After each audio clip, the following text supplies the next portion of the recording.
cylinder. So you can get cylinders which have markings on it, or you just look for any cylinder, anything which is like a tube, which is a wide mouth.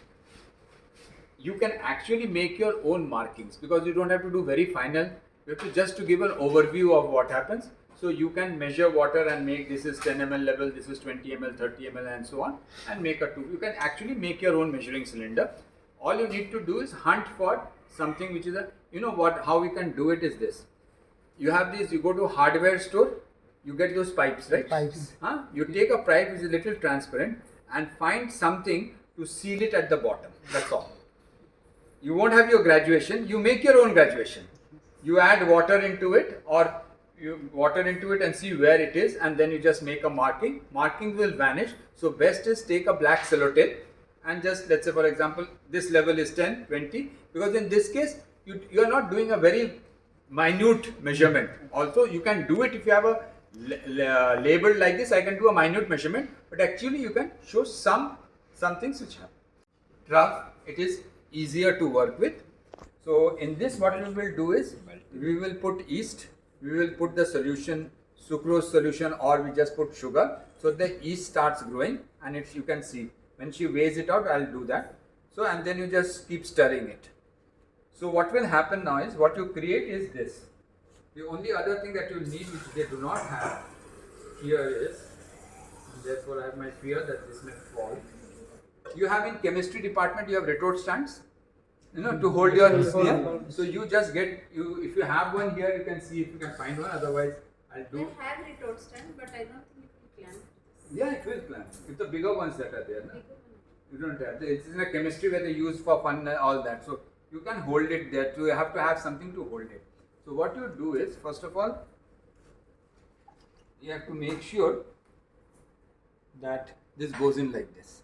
So this is filled up with water, and so if I have a stand, then this will not fall. Otherwise, then one child has to hold this. Then the next challenge is to put this tube inside without water coming out from it. And so that will be easier. This is a very narrow one. So if I have a slightly bigger drum, then I can. You don't need a balti to do it, but. So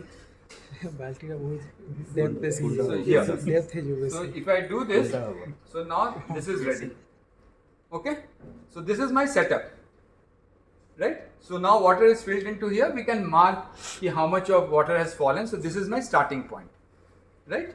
So then I put my yeast in this. And I keep shaking this. So we'll do this experiment. Let that yeast ferment. So when you keep shaking this, gas will come out and it will start displacing the water. And you can start measuring after 1 minute, you can measure how much of water displacement takes place.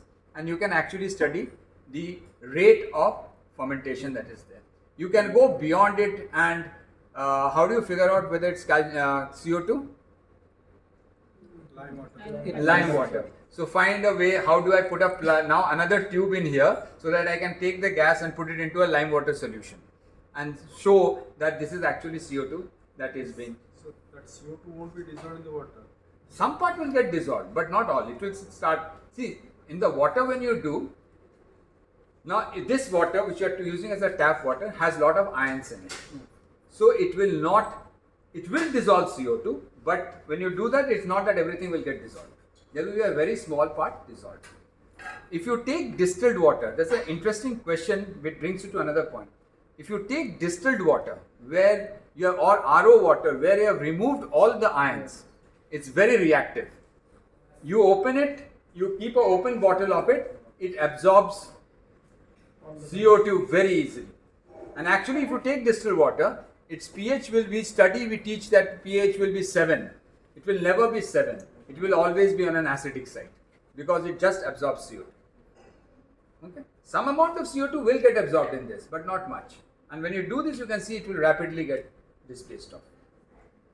Okay? You get yeast granules, you don't get the rays that you expect.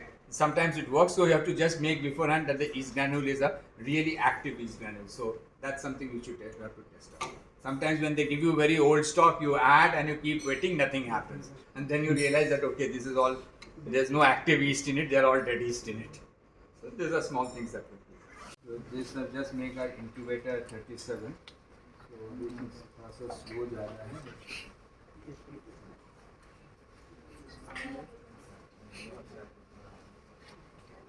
Started displacing. Give it patience. So, yeah, you can see this bubble coming. Here. Yes. You can see now. Yes, So this is now slow process. You leave it after some time. It will pass. So this will need a little more of pressure. This will come up and go up. So it will do the displacement like that. So it is just started. So this is, I just put warm water just to sort of hasten the whole thing up. So I just warmed it up. It's like, you know, you have shakers where you do incubation at 37. So you create your own. You put a trough, little bit of warm water in it, so you can touch. This is like 37 that you have put in, and then you can start. So you can also do a little bit of a shaking up here, so that. So it is going at a slow rate right now. Yeah, you see bubble coming up. So like this will go. So once it starts, so it also depends on how much of yeast I've added. So I don't want to open it up, because once I open it up, everything will go. It will take me longer time. So if I add a little bit more of yeast, and it will ferment very fast. So it can be a little variable depending upon how old the yeast is. But now it started. You can see another bubble moving up. Can you see the bubble? Yes. Huh? You can see another bubble moving up. So you can, and if I leave it for some time, it will suddenly shoot up.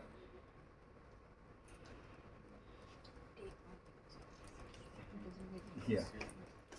Now it's becoming continuous.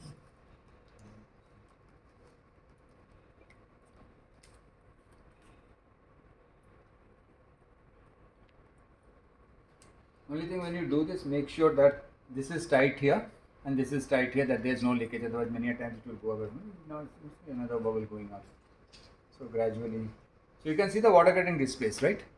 So the CO2 is actually not absorbed. Even if there is absorption, there is very less amount which is absorbed. There's another bubble getting ready behind.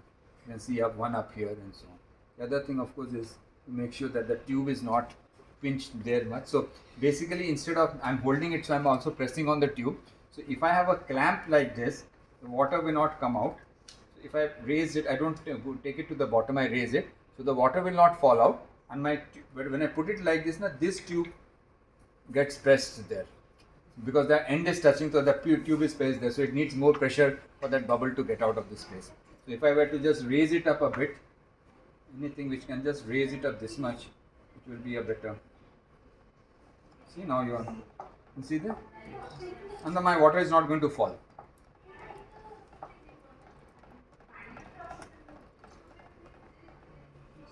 Okay?